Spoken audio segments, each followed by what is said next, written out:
الحمد لله رب العالمين والعاقبة للمتقين والصلاة والسلام على رسوله الكريم أما بعد فأعوذ بالله من الشيطان الرجيم بسم الله الرحمن الرحيم إن الذين آمنوا وعملوا الصالحات سيجعل لهم الرحمن ودا صدق الله العظيم وصدق رسوله النبي الأمين الكريم ونحن على ذلك لمن الشاهدين والشاكرين والحمد لله رب العالمين. عزیزان گرامی وقار، بعد نماز عشاء سے اب تک حسن و خوبی کے ساتھ اس پروگرام کا سلسلہ جاری رہا. ہمارے اور آپ کے ہر دل عزیز خطیب و امام حضرت علامہ داؤد احمد فیضی کے زیر سایہ کہہ لیجیے، صدارت و سرپرستی سب انہی کی تھی. اچھے طریقے سے یہاں تک پہنچے آپ، اور ایک نئے رنگ و روپ کے ساتھ آج انہوں نے مظاہرہ بھی کیا. جو ایک شعبہ خالی تھا نقابت کا، اس کو بھی پر کر دیا.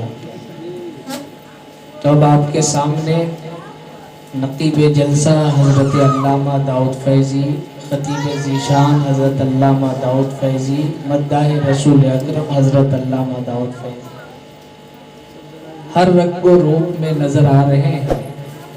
گویا کہ یہ بتا رہے ہیں کہ مجھے اپنے آقا سے محبت اتنی ہے کہ نقابت کا موقع ملتا ہے تو بھی نقابت کے ذریعے حضور کی تعریف کرتا ہوں، خطابت کے ذریعے حضور کی تعریف کرتا ہوں، اور شاعرانہ رنگ میں بھی حضور کی تعریف کرتا ہوں. آدمی کو عشق کا اظہار کرنا چاہیے، اور یہ عشق کا اظہار ہی ہے. حضرت نے کہا تھا 1 بجے اس مجلس کا اختتام ہو جائے گا. میں بھی تاخیر سے پہنچا اور مختصر وقت میں ہی انشاءاللہ العزیز اپنی گفتگو کو تمام کروں گا. آج جس عنوان سے اس مجلس کو منعقد کیا گیا ہے، سرکار غوث اعظم کی بارگاہ میں خراج عقیدت پیش کرنے کے لیے اس مجلس کا انعقاد ہوا. لیکن آج کی تاریخ بھی بڑی اہم تاریخ ہے اور اپنے دامن میں بڑی فضیلت سمیٹے ہوئے ہیں. تھوڑی دیر کے لیے آپ جتنے لوگ بیٹھے ہیں اپنے آپ کو یہ تصور کر کے کہ یہ زندگی کا بہترین لمحہ گزر رہا ہے بیٹھ جائیں. آج سے 2-4 روز قبل بھی اس میدان کے پاس سے جب میں گزر رہا تھا تو رات کی تاریکی میں بھیڑ لگی ہوئی تھی. اس سے بڑا مجمع تھا، کثیر تعداد میں لوگ تھے، اور اتنی خاموشی کے ساتھ آواز میں کلیئرٹی نہیں تھی اس وقت، بلکہ پورے تام جھام کے ساتھ پوری فضا کو آلود کرتے ہوئے گانے کی آوازیں گونج رہی تھی. اور جو گانے کے دلدادہ لوگ ہیں وہ مستی میں جھوم بھی رہے تھے، بھیڑ بھی لگائے ہوئے تھے. یہی وہ میدان ہے، یہی رات کی تاریکی ہے. آج بھی مائک بج رہا ہے، آج چند لوگ ہیں. وجہ یہ ہے کہ اس دن جن لوگوں کی چاہت تھی، اپنی چاہت کو وہ پوری کر رہے تھے، وہ موجود تھے. اور آج آپ ہیں، آپ کی جو چاہت ہے اس کو آپ پوری کر رہے ہیں. فرق یہ ہے کہ وہ کسی ایکٹر کے گانا گا کو جھوم رہا تھا، آپ مصطفیٰ کی تعریف سن کے جھوم رہے ہیں۔ فرق یہ ہے، آپ جھوم رہے ہیں نبی کی تعریف میں، جتنے لوگ یہاں بیٹھے ہیں مقدر کی بات ہے، کہیے سبحان اللہ، سبحان اللہ، سبحان اللہ۔ آپ کی سماعت بالکل درست انداز میں رہی تو انشاءاللہ العزیز چند منٹ کے لیے میں اپنی گفتگو کے ذریعے آپ کے ضمیر کو جھنجھوڑنا چاہتا ہوں کہ آپ کر کیا رہے ہیں، ہونا کیا چاہیے، اس لیے کہ بہت بڑا المیہ ہے، اتنی بڑی مسلم آبادی، اتنے کثیر تعداد میں لوگ، لیکن وجہ کیا ہے کہ جب گانا بجتا ہے، جب جھنکار کی آواز ہوتی ہے، جب ناچنے کا پروگرام ہوتا ہے، جب ڈانس کی مجلس منعقد ہوتی ہے تو پورا علاقہ اکٹھا ہو جاتا ہے، جب کبھی نبی کے نام کا نعرہ لگایا جاتا ہے، جب کبھی نبی کے ذکر کی مجلس سجائی جاتی ہے، جب کوئی مداح رسول نبی کی تعریف کرتا ہے، تب اس وقت لوگوں کو آرام سوچتی ہے اور اس وقت لوگوں کا وقت قیمتی ہو جاتا ہے، مجلسیں محدود نظر آتی ہے، ذکر رسول کی مجلس میں بیٹھنے والے لوگ تھوڑے نظر آتے ہیں، گانا کے نام پر جھومنے والے لوگ زیادہ نظر آتے ہیں۔ علامہ داؤد غور کیجئے یہ مقام کیا ہے، لوگوں کے اندر ایسا فرق کیوں کر ہو گیا ہے؟ جب میں نے غور کیا تو مجھے معلوم ہوا کہ ایک وجہ ہے جس کی بنیاد پر گانا کی مجلسیں بھیڑوں سے بھری نظر آتی ہے اور نعت خوانی کی مجلسیں خالی نظر آتی ہے، اور وہ وجہ بہت غور سے سننے کے لائق ہے۔ وہ کیا وجہ ہے؟ آخر لوگ ناچنے گانے کے پروگرام میں اتنا بھیڑ لگاتے ہیں، نبی کے نام پر منعقد ہونے والے جلسے میں لوگ بہت ہی سستی کا مظاہرہ کرتے ہیں، وجہ کیا ہے؟ میں نے جو تجربہ کیا اس کی روشنی میں آپ سے بتانا چاہوں گا، زندگی دو چیزوں کے مرکب کا نام ہے، ایک کا نام ہے روح، ایک کا نام ہے جسم۔ اگر روح ہے جسم نہیں تو بھی زندگی نہیں ہے، اگر جسم ہے روح نہیں تو بھی زندگی نہیں ہے، روح بھی ہو جسم کے ساتھ ہو اسی کا نام زندگی ہے۔ عزیزان ملت اسلامیہ، تو زندگی روح اور جسم کے ملاپ کا نام ہے، جسم ایک حصہ، روح ایک حصہ، تو جسم بھی بیمار ہوتا ہے، کہیے ہوتا ہے کہ نہیں؟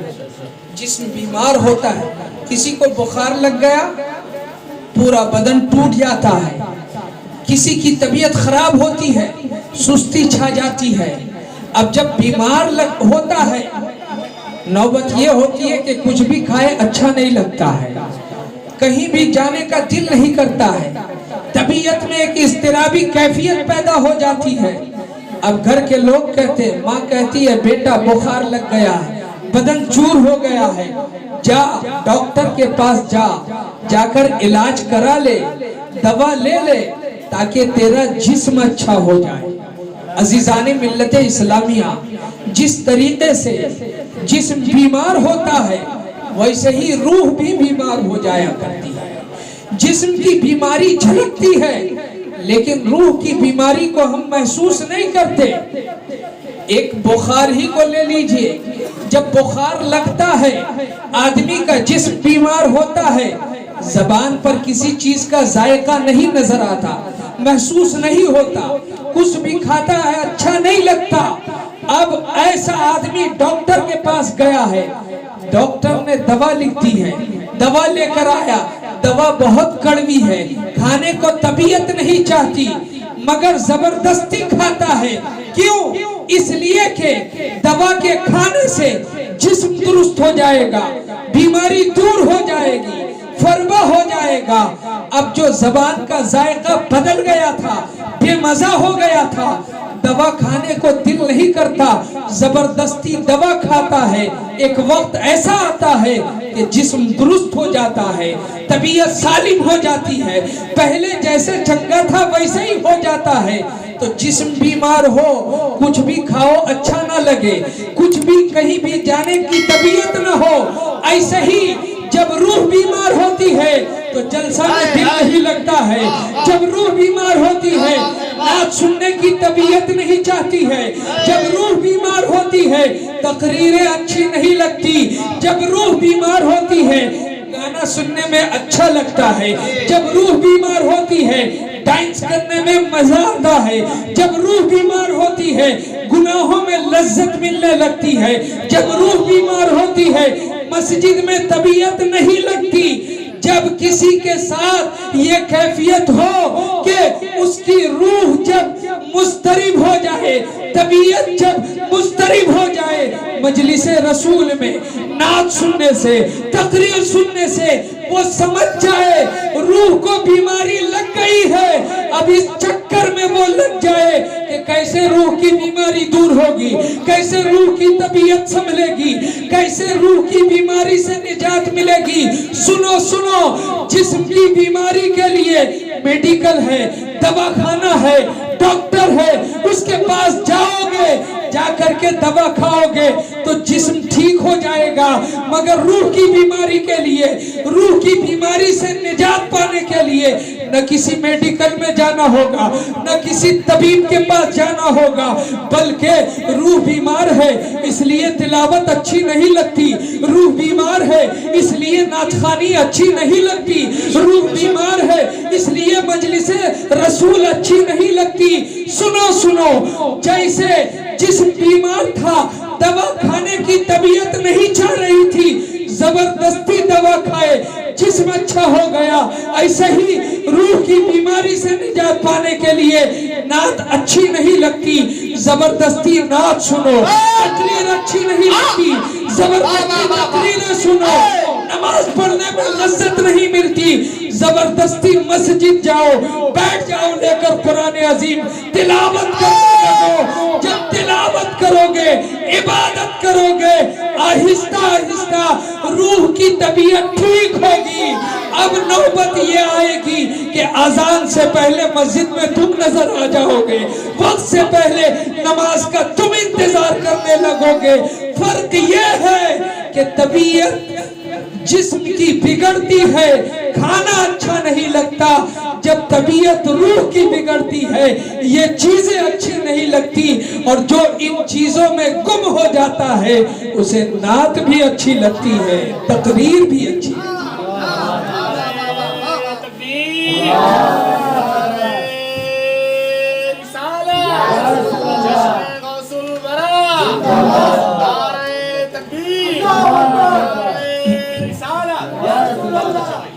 فرمائیے. روح کی بیماری کی بنیاد پہ آدمی کو یہ چیزیں اچھی نہیں لگتی. یہی وجہ ہے کہ آپ دیکھیے دنیاوی مجلسوں میں لوگوں کا اس قدر ازدحام ہوتا ہے, لوگ ان مجلسوں کی اہمیت کو نہیں سمجھتے. بہت مختصر وقت میں یوں سمجھیے کہ خطاب نہیں, چند خطاب کا کٹ پیس آپ کے سامنے پیش کر رہا بڑی تیزی کے ساتھ. ان مجلسوں کی اہمیتوں کو لوگ نہیں سمجھتے, انہیں نہیں معلوم کہ نیکیوں کی اہمیت کیا ہے. بڑی آسانی کے ساتھ ماں کی گود میں آنکھ کھولی, تکبیر کی صدائیں سننے کو ملی, رسالت کی آواز سننے کو ملی, رسالت کا نعرہ سننے کو ملا, کلمہ ملا, نماز ملی, دیگر احکام اسلام ملے, آسانی کے ساتھ اسلام مل گیا. ذرا تاریخ پڑھو, ان تاریخ کے جیالوں اور اسلام کے شہزادوں کی جنہوں نے جانثاری کر کے اپنے خون سے اس اسلام کی عمارت کو کیسے مضبوط بنایا ہے. میں آج توجہ دلانا چاہ رہا تھا کہ آج کی تاریخ بڑی اہم تاریخ ہے, 22 جمادی الاخری. آج کی تاریخ میں بعد از مصطفیٰ بعد از انبیاء افضل البشر، مخلوق میں سب سے بزرگ و برتر یار غار مصطفیٰ محبوب نبی مکرم حضرت سیدنا ابو بکر صدیق رضی اللہ تعالی عنہ کہ عرس مبارک کی تاریخ ہے. کہیے سبحان اللہ. آج کی تاریخ بڑی اہم اس لیے ہے کہ مصطفیٰ کے لاڈلے اور پیارے صدیق کی عرس کی تاریخ. اللہ کے نبی صلی اللہ علیہ وسلم سے پوچھا گیا یا رسول اللہ مردوں میں آپ کو سب سے زیادہ کون پسند ہے؟ حضور نے فرمایا ابو بکر صدیق پسند ہے. وہ ہے صدیق اکبر. مولا علی اور میرے آقا ایک جگہ جلوہ گر ہیں. صدیق اکبر تشریف لا رہے ہیں. جب قریب ہوئے حضور سے حضرت ابو بکر صدیق نے مصافحہ کیا. اللہ کے نبی نے مصافحہ معانقہ کر کے ابو بکر صدیق کو نوازا.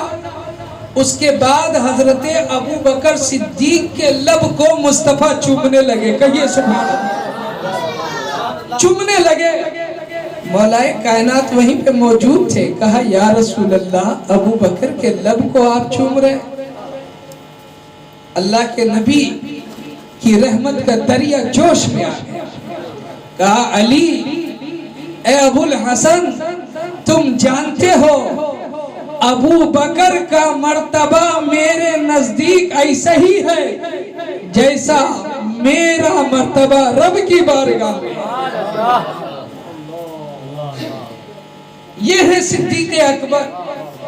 ایک موقع پہ اللہ کے نبی ارشاد فرماتے ہیں مجھے ابو بکر کے مال نے جتنا فائدہ دیا کسی کے مال نے اتنا فائدہ نہ دیا.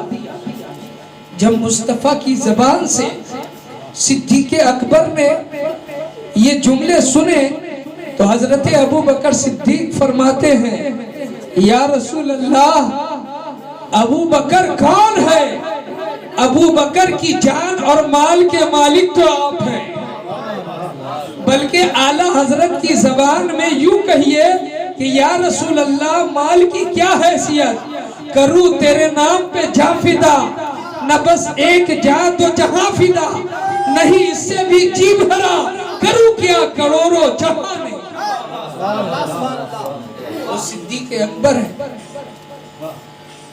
وہ صدیق اکبر ہے. ہم نے تاریخیں پڑھی نہیں. آج تو ہمارا آئیڈیل کوئی اور ہوتا ہے. دنیا میں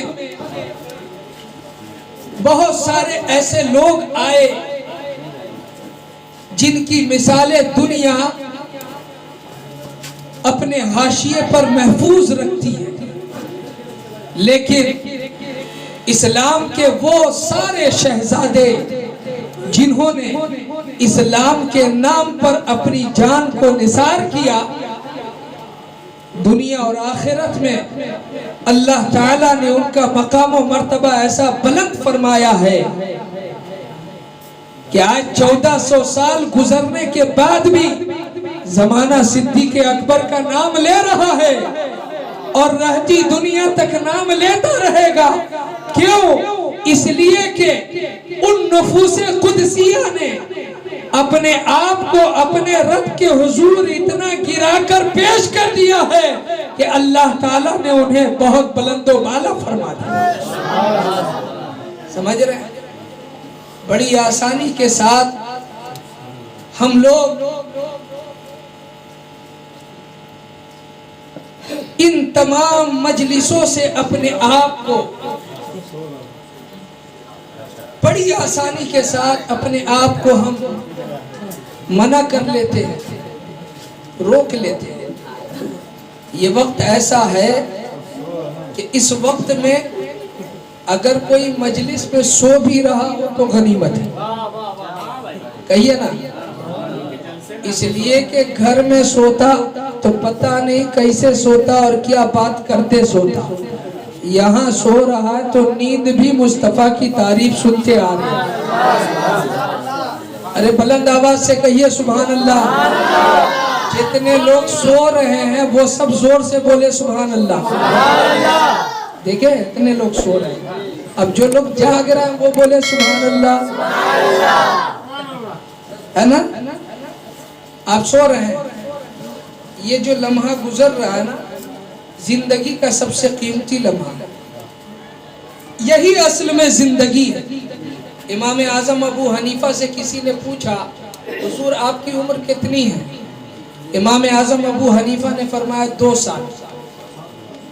اب پوچھنے والا تعجب میں پڑ گیا، دیکھنے میں 60 سال کے لگتے، امام فرماتے 2 سال۔ سامنے والے کو تعجب ہوا مگر جانتا تھا کہ یہ امام اعظم ہے۔ فعل الحکیم لا یخلو عن الحکمہ، حکیم کا کوئی فعل حکمت سے خالی نہیں ہوتا، ان کا کوئی قول بھی حکمت سے خالی نہیں ہوتا، ضرور کوئی راز کی بات ہے۔ امام سمجھے نہیں، آپ لگتے 60 سال کے، آپ نے 2 سال اپنی عمر بتائی۔ امام فرماتے ہیں واقعی میری عمر تو 60 سال کی ہے، لیکن حقیقت میں اسی 2 سال کو زندگی سمجھتا ہوں جو 2 سال میں نے امام باقر کی صحبت میں گزار دی، اس لیے کہ اس 2 سال میں ایک لمحہ بھی میرا دل یاد الہی سے غافل نہیں تھا۔ اس لیے لولا السنتان لہلک النعمان، اگر وہ 2 سال نہ ہوتے نعمان ہلاک ہو جاتا۔ تو اصل زندگی وہی ہے جو یاد الہی میں گزر رہی ہے۔ آپ کی عمر اگر سے 20 سال کی ہو، 25 سال کی ہو، 50 سال کی ہو، لیکن اصل میں زندگی وہی ہے جو یاد الہی میں گزر رہی ہے۔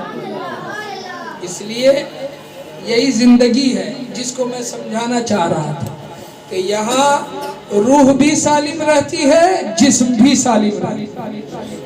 ذکر رسول یہ ایک ایسا ٹونک ہے کہ جس کی بنیاد پر روح کو بھی تازگی ملتی ہے اور جسم کو بھی تازگی ملتی ہے۔ غوث اعظم کی مجلس سجائے ہیں، اخیر میں سرکار غوث اعظم کی بارگاہ میں ایک خراج عقیدت پیش کر کے اپنی گفتگو کو تمام کرتا ہوں کہ سرکار غوث اعظم کو جو یاد کرتا ہے، سرکار غوث اعظم اسے فراموش نہیں کرتا۔ 1:15 بجے ہیں اور میرے خیال سے 10 منٹ کے اندر اس مجلس کو اپنی انتہا تک پہنچنا ہے۔ بہت ہی سنجیدگی کے ساتھ یہ 5-7 منٹ کی گفتگو آنے والی، اس کو آپ سنیں کہ بندہ مومن جب غوث اعظم کی یاد مناتا ہے تو غوث اعظم کیسی عنایت فرماتے ہیں۔ حضرت شیخ عبدالحق محدث دہلوی فرماتے ہیں کہ غوث اعظم جیسے ظاہری حیات میں تصرف فرماتے تھے، لوگوں پر کرم کرتے تھے، اپنی قبر میں رہ کر کے بھی ویسے ہی تصرف فرماتے ہیں، لوگوں پر کرم کرتے ہیں۔ یہ شیخ عبدالحق محدث دہلوی فرماتے ہیں۔ اور جب اس بات پر ہم غور کرتے ہیں تو غوث اعظم کے در سے بہت ساری ایسی چیزیں جڑی ہوئی ملتی ہے جس کی بنیاد پہ سمجھ میں آتا ہے کہ واقعی اپنی قبر میں رہ کر کے بھی غوث اعظم آج بھی تصرف فرماتے ہیں۔ کہیے سبحان اللہ۔ آپ یہاں غوث اعظم کی مجلس سجائے نا، ارے بولیے نا بھائی جی، غوث اعظم کی مجلس آج یہاں آپ سجائے نا۔ آپ اور ہم بہت نارمل انداز میں کرتے ہیں۔ تاریخ میں ایک واقعہ ملتا ہے یوسف مصری کا۔ یوسف مصری مصر کا ایک بہت بڑا بزنس مین، بہت بڑا تاجر۔ آپ جانتے ہیں غوث اعظم کی مجلس وہ کیسے سجاتے تھے؟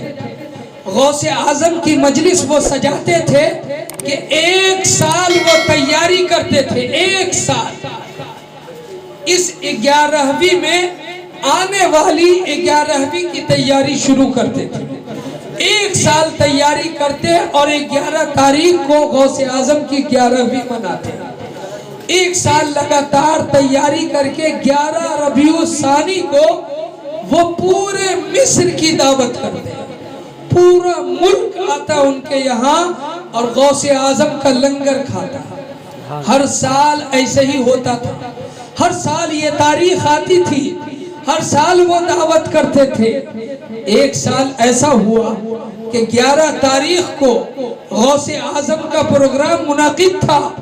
لوگ لنگر غوثیہ کھا رہے تھے اور یوسف مصری کا اسی تاریخ میں انتقال ہو گیا. اب جب انتقال ہوا ان کے بچوں نے دیکھا کہ اگر لوگوں پر یہ ظاہر ہو جائے تو یہ پورا پروگرام غم میں تبدیل ہو جائے. ان کے بچوں نے ان کی لاش کو ان کے جسم کو اچھے طریقے سے ایک کمرے میں رکھ دیا. دروازہ بند کر دیا. اپنے چہرے پر خوشی کے آثار لے آئے کہ کسی کو سمجھ میں نہ آئے میرے ابا کا انتقال ہو گیا. پروگرام چل رہا تھا. آنے والوں میں ایک بوڑھا آدمی آتا ہے. آ کر کہتا ہے میں بغداد سے آیا ہوں, یوسف مصری سے ملنا چاہتا ہوں. لوگوں نے کہا ان کے بچے ہیں وہ, ان سے کہیے وہ ملا دے گا. ان کے بچوں کے پاس گیا, کہا میں یوسف مصری سے ملنا چاہتا ہوں.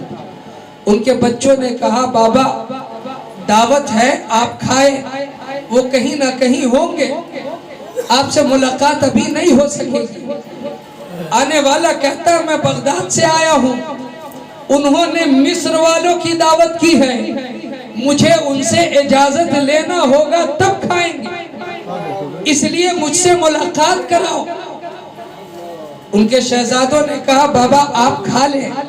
کہا نہیں, جب تک ان سے اجازت نہیں لوں گا, ان سے ملاقات نہیں کروں گا, نہیں کھاؤں گا.